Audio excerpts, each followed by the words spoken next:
Hi, I'm Ernie, and I am to introduce to you G.W.F. Hegel.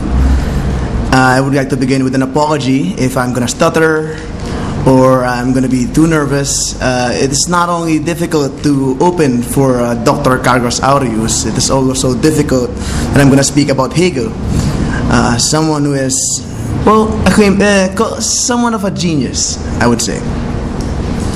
He's one of the creators of German idealism, but when we speak of idealism here, we do not mean as we do colloquially. What we mean is he's not talking about ideals, he's talking about ideas. Also, he is one of the first to employ the concept of historicism, which is a mode of thinking wherein the specific social context is centrally significant and the generalizable laws in sociology and social behavior, well, they tend to be rejected. The problem with historicism, of course, is that it kind of leans into fatalism, which is essentially obvious in what Marx did.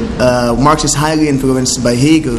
He practically turned the guy on his head and just adjusted his view of historicism into material historicism, wherein I say he leans into fatalism because what Marx says is that the rise, the realization of the proletariat is an inevitability, something that cannot be avoided.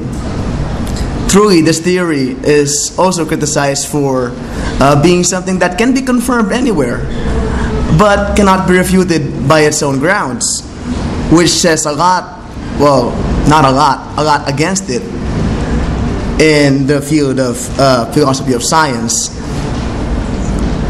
But I digress. During a conversation I had with a friend about Kant, which was mainly him talking, me asking stupid questions, and him smiling in disdain about my ignorance and lack of understanding, an idea surfaced that fields of analytic and then continental philosophy sprouted out from people's interpretation of Kant. Well, Hegel is one of those that kind of leaned into the continental side of philosophy. Allow me to digress and go back a little bit into communism.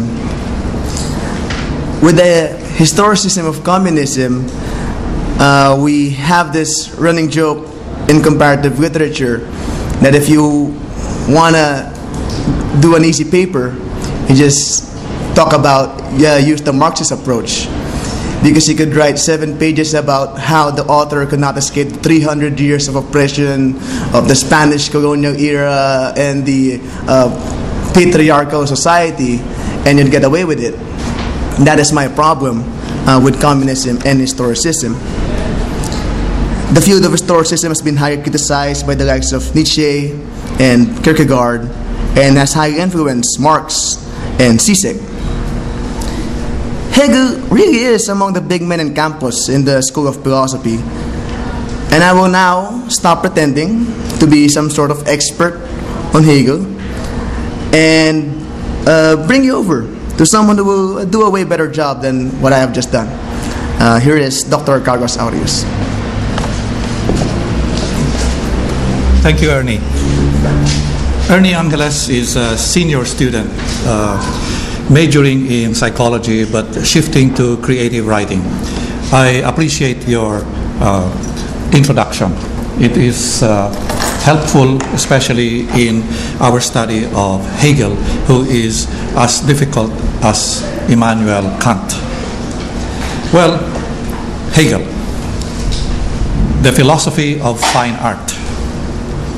Hegel's philosophy of fine art achieves what is perhaps the best refutation of mimesis in the Platonic sense by positing a Platonic form that, rather than remain pure and untainted in the world of being, seeks to journey through the spirit in order to enter into our world of becoming.